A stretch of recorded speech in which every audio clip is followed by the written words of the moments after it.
Hey everybody, Brian Von VA. We've always talked about what's your worst nat 20, what's your best nat 20 story, all these kinds of things, but now we're talking about what is the most pointless natural 20 you've seen. And if you've got a pointless nat 20 story that you'd like to share, do so in the comments below. We will be reading that. Papa Von is in the house. I'm going to be reading that puppy. So, let's get right into the most pointless nat 20s you've ever seen. Here is a story of Minotaur Singlehide, the Minotaur wrestler. I love it already. He and his companions had just barely avoided an avalanche and were looking for shelter so they could tend to their wounds. While everyone else got below a 10 to perception, Minotaur rolled well and spotted a cave right behind them.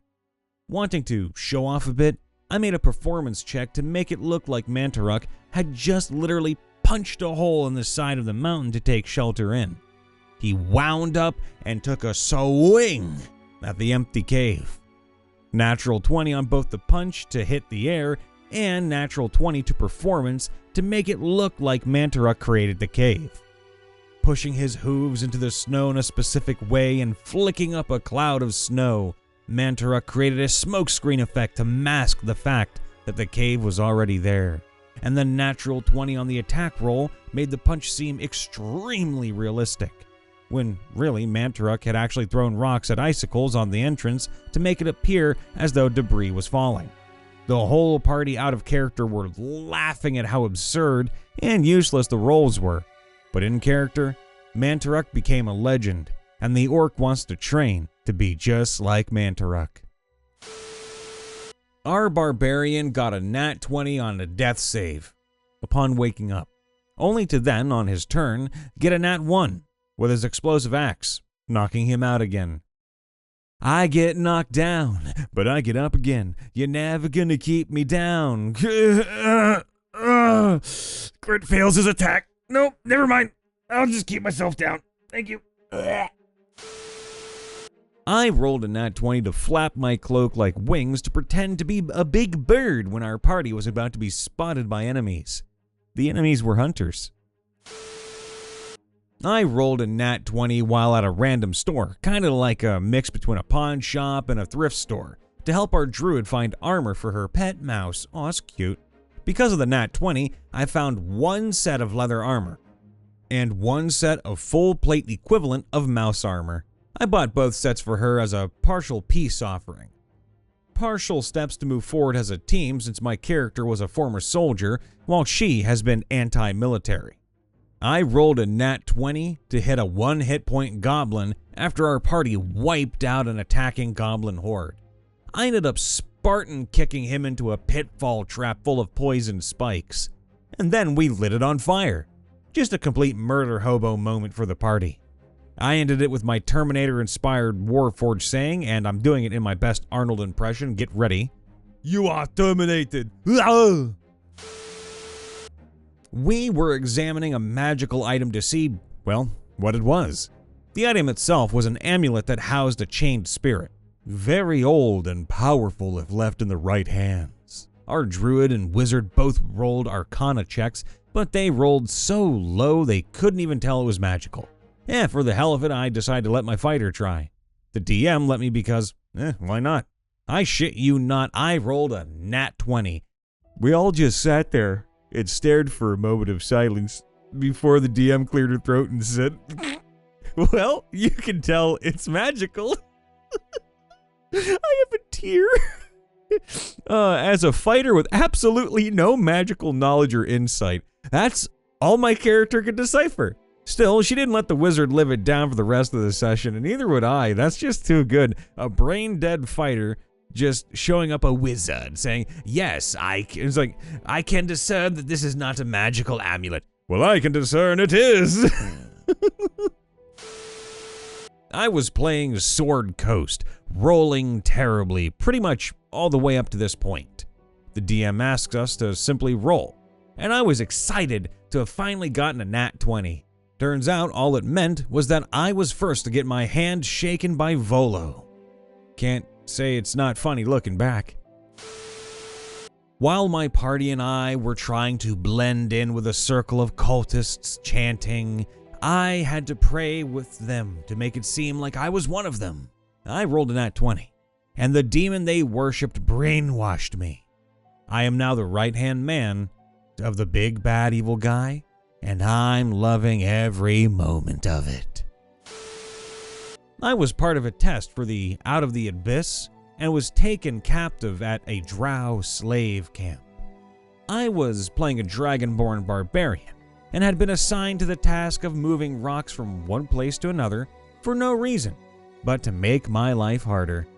The issue with this was that I had been afflicted with a short-term madness that granted disadvantage on my athletic checks. And moving rocks before the arbitrary deadline was certainly considered athletics. So I rolled the check, and the whole table cracked up when it turned out to be a double nat 20. My twitchy barbarian managed to hoist those rocks so efficiently that he practically carried the NPC that was given the same task in the process as well. I don't think I've ever personally rolled a nat 20 at disadvantage on anything else since. And I'm kind of annoyed that the one time it happened, it had to be for something so pointless. My friend and I did skill checks and roleplay off table while we waited for the DM as a kind of long rest roleplay. If we arrived to the table before he did, we would play hide and seek using ability checks and roleplay out how it looked. And we would get crit fails and successes, and sometimes it was funny. One time we both crit failed, so I said my character hid by sticking her head, just her head, behind a tree trunk, and gloated that she was so well hidden out loud. Just the worst possible attempt. And my friend still didn't spot her. Now on to the most useless crit successes. My friend rolled a nat 20 on his hide, and I rolled a nat 20 on spot. So we decided he used a cantrip to make himself a suspiciously placed boulder or something. And I'm so smart that I could tell the boulder was him. We were essentially playing children games while waiting for our DM. So nothing we rolled affected the campaign. It was just something to have fun role-playing while we just waited. Turns out I wasted all my good luck playing hide and seek and couldn't tie a rope to save my paladin friend. Aw. Interestingly, that was only the first of many paladins I've played and had to try saving with rope. Is that normal? Just a quick reminder, nat 1s and nat 20s on ability checks aren't critical failures or successes, kids. Natural 20 on a check to contact an evil deity that had been bothering us. Turns out, you can only contact him at night. I have a lizard folk druid who likes to sing sea shanties, yar. Her performance skill is a -1.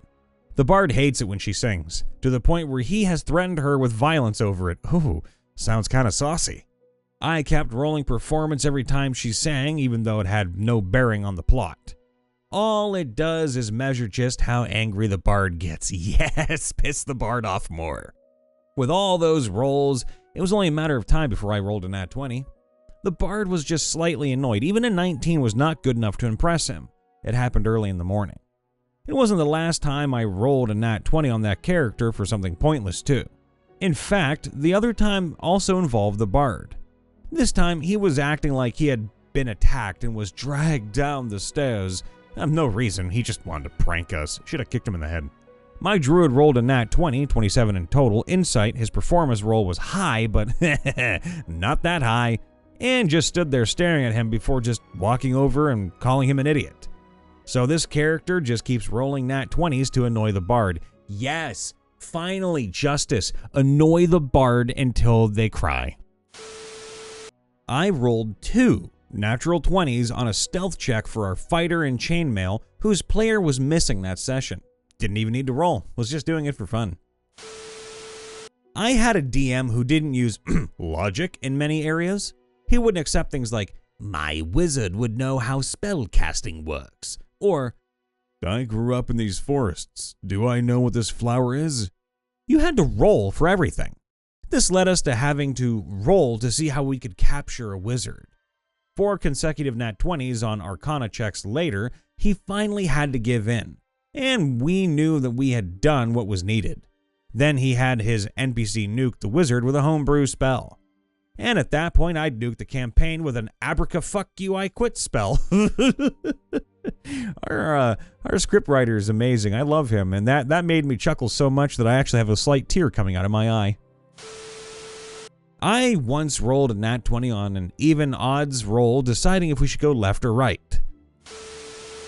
Weird off tangent, but minor spoilers for the Quarry. So, spoiler alert for the Quarry. Okay, good, awesome.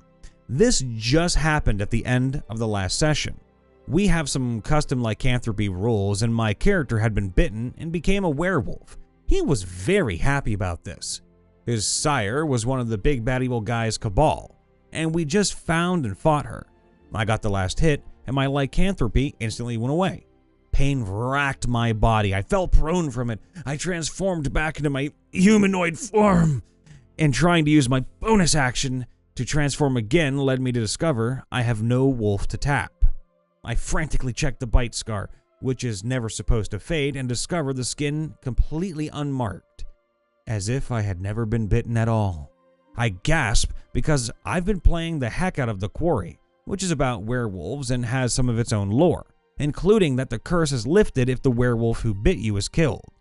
I scream, "Oh, I killed the sire!" I asked the DM if I could roll to see if I knew specifically if killing the sire did anything. She said, "Sure." Natural 20. Nope. Now, I hate it when DMs withhold information your character would realistically know just to spite you when you roll better than expected. But I think this is actually kind of fair. Nothing about being bitten would have given his character the knowledge that killing the one who bit him would end the curse. And if he hadn't asked anyone or had never been told or heard any rumors about it, how would he know to think of that possibility until it happened? But on that roll, I probably would have said, "You can assume that killing the one who bit you ended the curse," or something to that effect.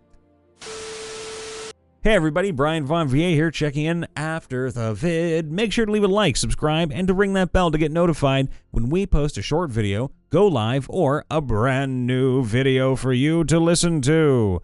That said, if you have a pointless nat 20 that you've ever rolled or seen rolled in your campaigns or even heard hearsay of, please leave it down in the comments below. Interact with us, we'll interact with you, best as we can anyway. That said, if you want to interact with me personally, Brian Von VA, you can come check me out on my website, brianvonva.com. Go follow me over on Twitch. Twitch is primarily where you're going to catch me for a little while until I go back to YouTube and TikTok and all that stuff. So come say hi. And as a positive at the end of every video, I just want to say this. No nat 20, no nat 1 is ever truly useless or worthless. Sure, it might be for a goofy or a doofy reason, but the best part about everything is you'll have a lot of fun in the process. Sure, you might crit fail or screw something up so bad that you end up shitting your pants and dying, or sure, you might be so amazing at something that you can just fool everyone around you. But it's those happy little moments in between that don't really matter in the grand scheme of things, that just build a lot of character flavor. And I'm really happy that all of you are sharing that with us, because to be fair, granted there was like one or two of these stories I read today that made me kind of go, oh man, that DM needs a smack right up the head. But beyond those, look at all the times that we've had people laughing and crying in happiness over this. Like we had somebody in this own story thread talking about playing hide and seek. That's amazing. I never would have thought to do that in between sessions. Never. Or while you're waiting for the DM to get over or get back or anything. That's beautiful. Keep doing that, guys and gals and non-binary pals, because I want everybody to be happy, healthy, and just to have a little bit of fun with their imagination. Don't worry about anything. Don't stress. It's just a game, and at the end of the day, if you have a good team, good party, good DM, nothing bad will ever really happen. I love you all. Please be safe, happy, and healthy, and I'll see you next time. Bye for now.